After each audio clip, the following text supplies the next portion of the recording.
This is a revision video for P6a Resistance, Voltage and Current, non-ohmic conductors. Before we carry on with this revision section, we need to remind ourselves of some common circuit components. This is the symbol for an open switch. This is the symbol for a cell. This is the symbol for a battery. This is the symbol for a resistor. This is the symbol for a variable resistor or a rheostat. This is a symbol for a bulb, and this is the symbol for a power supply. You may remember this equation from P4. It's Ohm's law, V equals IR, or the voltage equals current times resistance. Remember then that voltage is measured in volts, current is measured in amps, and resistance is measured in ohms. This equation can be used to work out the resistance of a component that follows Ohm's law, or an ohmic conductor. If we look at the example, we can see that if we want to work out resistance, then we need to do voltage divided by the current. Our resistance equals V divided by I. If the voltage is 8 and the current is 2.5, then the resistance is equal to 3.2 ohms. In your exam, you will be required to use the equation resistance equals voltage divided by current. And when you are doing this, you must remember that the current is in amps and the voltage is in volts. Sometimes you will be given milliamps to work in, and you need to be comfortable in converting those values. What I'd like you to do now is stop the video and try to work through the examples.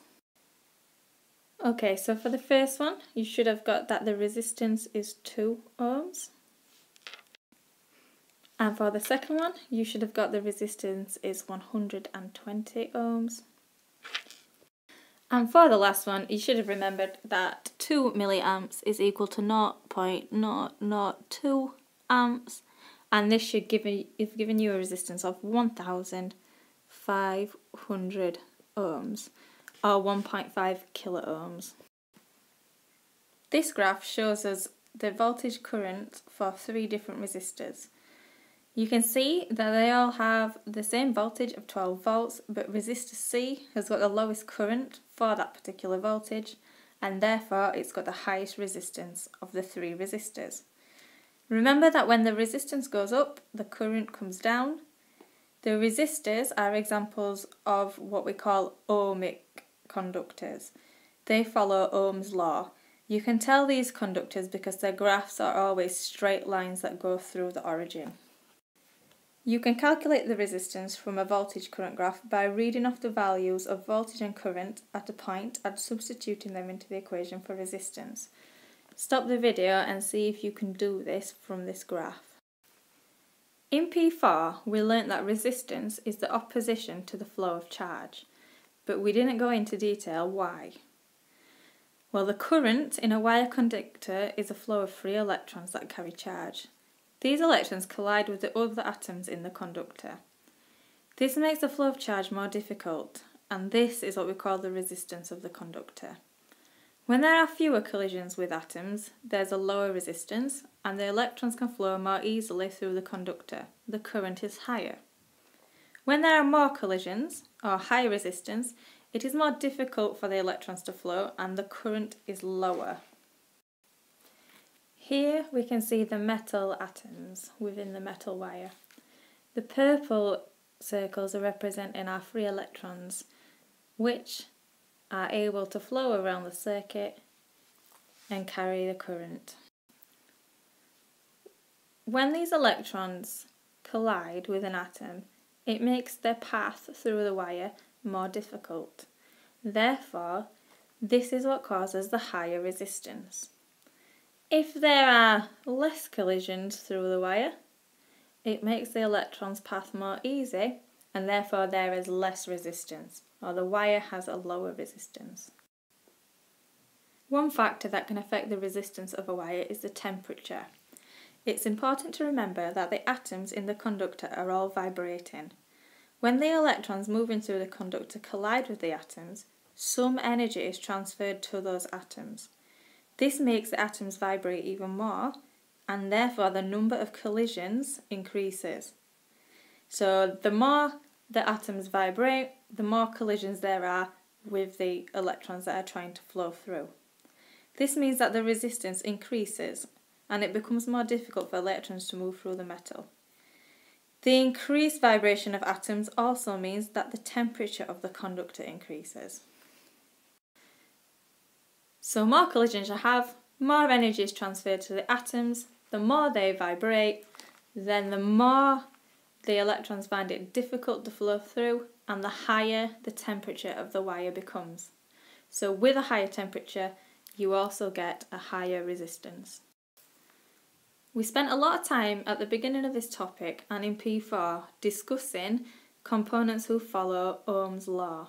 We're now going to talk about conductors whose resistance can change, or non-ohmic conductors. A bulb, for example, has got a thin coil of wire that's usually made of a metal with a high melting point, such as tungsten. When a current flows through the wire, it glows brightly and becomes hot.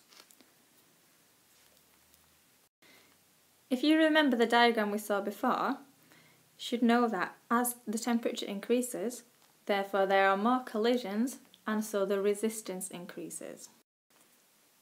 If you were to plot a graph of current against voltage for the bulb, you find it's not a straight line, like the components that follow Ohm's law. It's a curve. This means that this is a non-ohmic device.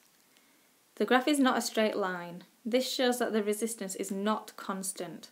As the current increases, the resistance also increases. When the voltage increases, this means the electrons are carrying more energy. So when they collide with the atoms, they transfer more energy, making the atoms vibrate even more. The greater vibration of the atoms means the temperature and the resistance increase. So as the voltage goes up, so does the resistance. The current still increases for a while, but not as much as at the lower voltages. So remember, if you see a graph of voltage against current that is curved or like this shape, it is for a non-ohmic device. If you see a graph of voltage against current that gives you a nice straight line to the origin, then that component will follow Ohm's law, and you can use V equals IR to calculate the values for that device. Okay, so that brings an end to this session on resistance, voltage and current, and non-ohmic conductors.